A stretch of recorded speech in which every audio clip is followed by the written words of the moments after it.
Yesu nashimwe bene data.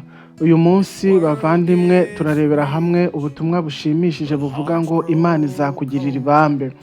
Hari igihe wumva umeze nk'uwibagiwe uwiteka Imana cyangwa se nk'utari mu bo Imana yibuka, ariko ndashaka kukwibutsa ko Imana ari y'ibambe. Ijambo ryayo rirabivuga kenshi. Reka turebe ijambo ry'Imana dusanga mu gitabo cya zaburi y'ijana na gatatu umurongo w'umunani haranditse ngo uwiteka ni umunyebambe, ni umunyembabazi, atinda kurakara, afite kugira neza kwinshi. Imana yacu itugirire neza. Bene data bavandimwe, Imana yacu ifite kugira neza kwinshi. Imana izakugirira ibambe. Nubwo waba warayobye waravuye mu byizerwa, Imana yacu itinda kurakara, ni ukuri izakugirira ibambe nk'uko ibitubwiye mu ijambo ryayo.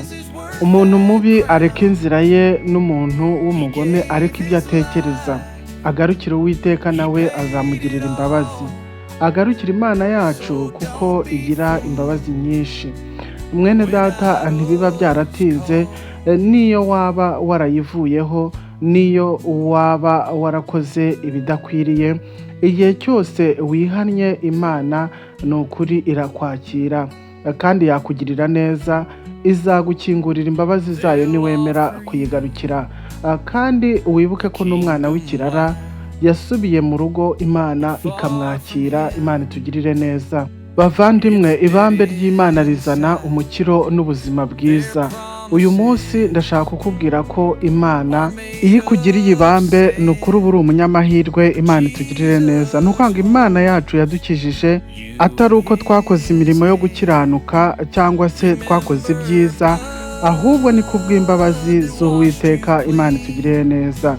Anyuhagira ku byaha byanjye nakoze byose, kandi mvuka ubwa kabiri. Imana idufashe no kuduhindura abashya, abiringiye Uwiteka twese. Mwene data, Imana yakuhagiyeho ibyaha byawe, yaguhinduye mushya atari uko wari ufite gukiranuka kwinshi. Ibyo yabikoreye kubw'imbabazi zayo nyinshi zitarondoreka. Imana ikomeze itwishimire. Imbabazi z'Imana ntabwo ari amagambo gusa, zizana impinduka ku buzima bw'umuntu, ubuzima bushya, gukira mu mutima, amahoro n'icyizere cy'ejo hazaza. Imbabazi z'Imana ni isoko y'umukiro. Imana itugirire neza. Uyu munsi reka nkubwire muvandimwe ngo niba warakiriye imbabazi z'Imana, ufite amahoro menshi mu mutima wawe, ufite icyizere cy'ubuzima bwawe bw'ejo hazaza. Imana ikomeze iturengere. Nshuti yanjye, aho uri hose, ushobora kuba uri mu gihe cy'akaga, uri mu rujijo se, cyangwa wumva watakaje ibyiringiro. Ndashaka kukwibutsa ko Imana izakugirira ibambe. Niba wemeye kuyegera, kuyaturira ibyaha byawe, kuyisaba imbabazi, izakwakira kandi izaguha ubuzima bushya. Uwiteka Imana izakugirira ibambe rwose, kandi rwose yiteguye kukugirira neza wowe wumva warubuze ibyiringiro. Imana yacu igira ibambe kandi imbabazi zayo ziba ziri hafi. Imana yo mu ijuru ikomeze ibahe umugisha, kandi mukomeze mwizere Imana, mukomeze mukore imirimo myiza yo gukiranuka. Imana rwose izabagirira neza. Uwiteka agira imbabazi kandi ni umunyempuhwe, atinda kurakara. Imana yacu ntabwo igirakara. Nubwo waba uri umunyabyaha gute, nubwo warakoze ibibi bingana gute, Imana yacu ntabwo igirakara. Imana ikunda umuntu wese uza yegera, kandi Imana yacu ikunda umuntu uyisaba imbabazi.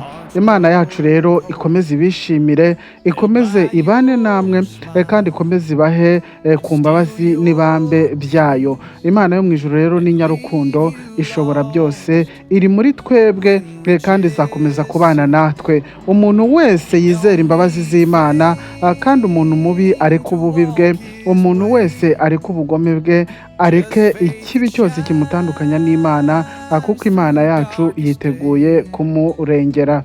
Imana ikomeze itugirire neza bavandimwe.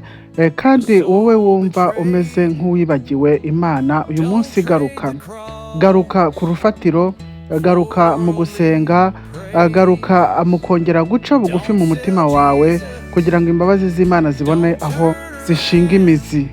Imana rero ikomeze ikwiteho, ikomeze ikugirire neza, kandi nawe ubona ko Imana itakikwibuka rwose, reka nguhumurize nkubwire ngo Imana irakwibuka. Ibambe ryayo riri kuri wowe, ahubwo ni ubushake bwawe bwo kugira ngo ukomeze kubana n'Imana. Fata akanya wumve ijambo ry'Imana, fata akanya ushake Imana, usome Bibiliya, fata akanya uce bugufi usenge wiherereye. Imana n'ukuri izakugarukaho kandi izakugirira neza. Muri iyi si dutuyemo abababaye ni benshi, abafite ibibazo bitandukanye ni benshi, ariko Imana ibihari kugira ngo iturengere, kugira ngo imbabazi n'ibambe byayo byongere bitugarukeho. Uyu munsi rero muvandimwe mwene data, ndakwifuriza amahoro aturuka mu ijuru, ndakwifuriza gusenga, ndakwifuriza gushaka Imana, kandi ndakwifuriza amahoro ab'isi badatanga, ayo ngayo nawe akugereho. Imana ikomeze ikuzanire ibambe ryayo, kandi ikomeze ikwiteho mu buryo bwose. Uwiteka agira imbabazi kandi ni umunyempuhwe, Uwiteka atinda kurakara. Kandi Imana n'ukuri, niyo waba warayivuyeho, Imana yacu ntabwo yakureka. Niyo waba warakoze ibibi bingana gute, Imana yacu ntabwo yakureka. Icyo ishaka nuko uca bugufi ukayisaba imbabazi, Imana yacu izakugirira ibambe kandi izakugirira neza.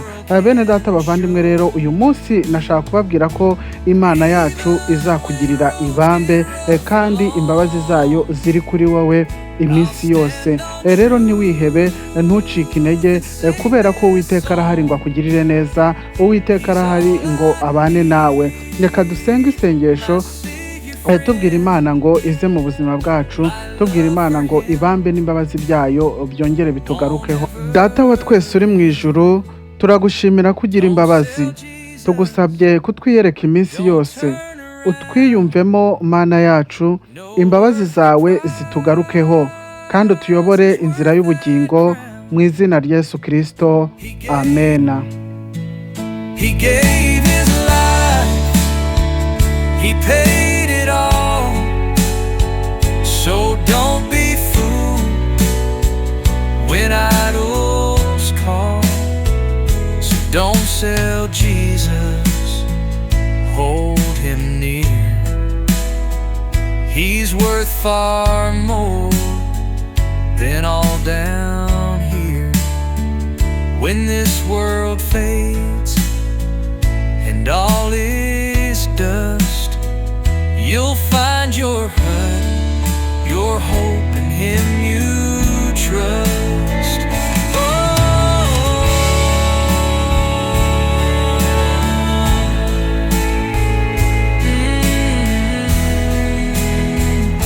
Don't sell cheap.